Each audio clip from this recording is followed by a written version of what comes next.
Nah, oke teman-teman, kali ini saya akan kembali lagi membahas mengenai kabar terbaru dari timnas Indonesia, dan di sini pun saya melihat ya bagaimana kekuatan timnas Brunei. Dan di sini pun saya melihat bahwa pelatih Brunei pun mengatakan ketika melawan Indonesia dia tidak akan main-main, karena memang skuad yang akan diturunkan itu akan menjadi kekuatan yang memang sangat berpengaruh untuk memberikan perlawanan. Ya, kalau saya melihat apa yang akan dimainkan, tentu sebagai pelatih Brunei pun akan serius. Tetapi kita akan melihat bagaimana skuad ya dari timnas Brunei, apakah ada yang abroad, kemudian berapa harga pasarannya, kemudian bagaimana statistiknya. Kita harus mengupas tuntas juga, bukan berarti kita harus ya dalam tanda kutip ya kita menyepelekan Brunei karena Brunei ini peringkatnya di bawah kita, Indonesia akan menang banyak dan sebagainya. Ya, itu bonus ya teman-teman ya jika memang hasilnya seperti itu. Tetapi yang jelas kita harus menikmati proses permainan timnas itu sendiri. Oke, saya akan membahas tuntas mengenai komposisi dari Brunei Darussalam. Jangan lupa untuk membantu channel ini, silahkan kalian tekan tombol like, komen, dan juga subscribe, serta tekan tombol loncengnya ya agar kalian mendapatkan notifikasi dari video-video saya selanjutnya.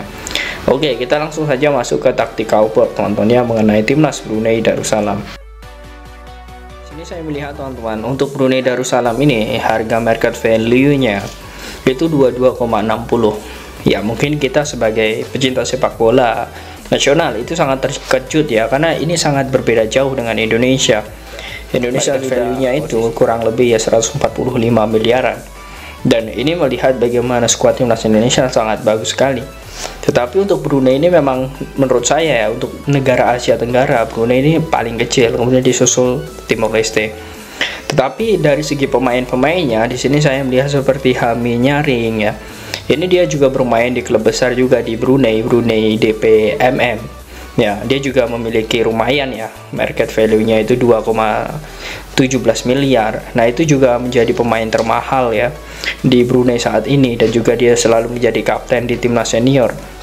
Nah, kemudian di sini untuk pemain-pemain Brunei rata-rata ya 400 juta 869. Dan untuk saat ini ya saya melihat memang belum ada sama sekali ya pemain Brunei yang memang berada di luar negeri. Ada kemarin ya, di sini saya melihat bahwa walaupun ada beberapa banyak pemain yang memang menjadi bagian timnas Brunei kurun waktu 2 tahun terakhir ya, walaupun ini menjadi kekuatan bagi Brunei itu sendiri, tetapi laga terakhir saat melawan Hong Kong itu dihajar dengan skor 10-0 teman-teman. Ya, ini menurut saya bisa menjadi acuan nantinya, bisa tidak timnas ini lebih dari 10-0 ya. Tetapi kita jangan sampai menarget hal itu. Berapapun menang timnas ataupun berapapun skornya, kita harus respect seperti itu. Nah, kemudian untuk formasi dari Brunei itu dia lebih suka ke posisi formasi 4-4-2. Pelatihnya itu suka dengan formasi 4-4-2. Sedangkan kita ketahui kalau berbicara tentang timnas Indonesia, Sintayong itu selalu menggunakan formasi 3-4-3 jika mengandalkan strategi menyerang. Dan menurut saya melawan Brunei ini juga akan menggunakan strategi menyerang. Dan artinya di sini saya melihat bahwa kita di lini tengah itu ada 4, Brunei ada 4, sedangkan di posisi striker ya kita ada 3, di back Brunei ada 4. Artinya saya melihat bahwa nanti Sintayong ini akan berani memainkan 2 back jika memang posisi menyerang terus, dengan formasi yang memang selalu dipakai oleh pelatih Brunei 4-4-2 ya. Saya yakin kita bisa bermain dengan 3-4-3, kemudian jika terus menyerang akan back kita ya seperti Asnawi, kemudian Shane Patinama itu akan membantu lini penyerangan. Ini menurut saya menjadi nilai plus ya, atau sisi-sisi yang sangat plus, karena memang Indonesia ini memiliki banyak sekali pemain-pemain tipikal cepat. Dan ini memang sangat sulit menurut saya untuk Brunei mengimbangi bagaimana kecepatan para pemain timnas Indonesia. Dan juga saya melihat bahwa mulai ya dari sosok Arhan, dan ada Asnawi, Patinama, Sandy Walsh, itu semua adalah tipikal pemain cepat. Belum lagi di pemain-pemain sayap kita seperti ada Swadil, kemudian ada ini Rafael Struijk ya di sayap kiri dan juga kanan. Ini juga pemain-pemain cepat semua, usianya juga produktif, relatif muda. Sedangkan saya melihat untuk rata-rata pemain dari Brunei Darussalam itu 28 tahun. Ya, kita harus mengakui saja bahwa sebenarnya kita lebih unggul daripada materi pemain dan juga produktivitas usia. Itu kita sangat unggul sekali. Oke, kita langsung saja melihat ke bagaimana statistik Brunei di tahun 2023 ini terkhusus. Oke, kita lihat terlebih dahulu. Nah, di sini saya melihat di laga awal di tahun 2023 Brunei harus loss atau kalah lawan Timor Leste. Kemudian di sini menang ya, melawan Timor Leste pertandingan kandang. Kemudian di sini kalah melawan Mongolia. Kemudian di sini menang lagi melawan Mongolia. Kemudian di sini kalah melawan Laos, kemudian kalah melawan Malaysia, kemudian kalah melawan Maladewa. Di sini menang ya melawan Laos, kemudian di sini menang melawan Timor Leste. Dan di sini Timor Leste, kemudian Thailand, Korea Selatan, Filipina, Indonesia, ya kemudian Kamboja, dan yang terakhir adalah Hong Kong. Nah, ini menjadi hal yang sangat bagus menurut saya. Dan saya melihat bahwa Brunei Darussalam ini menurut saya di tahun 2023 ini juga kurang terlalu bisa memanfaatkan event ya.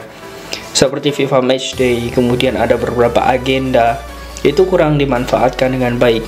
Ya, mungkin kita pun memaksimalkan dengan bagus ya Sintayong. Di tahun ini saja sudah ada 16 pertandingan. Dan Brunei pun saya melihat masih sedikit sekali, ada 9 ya. Ya, kurang lebih ada 11. Dan ya saya melihat bahwa ini sedikit berbeda ya, karena bagaimana kekuatan dan juga jam terbang dari negara Indonesia dan juga Brunei.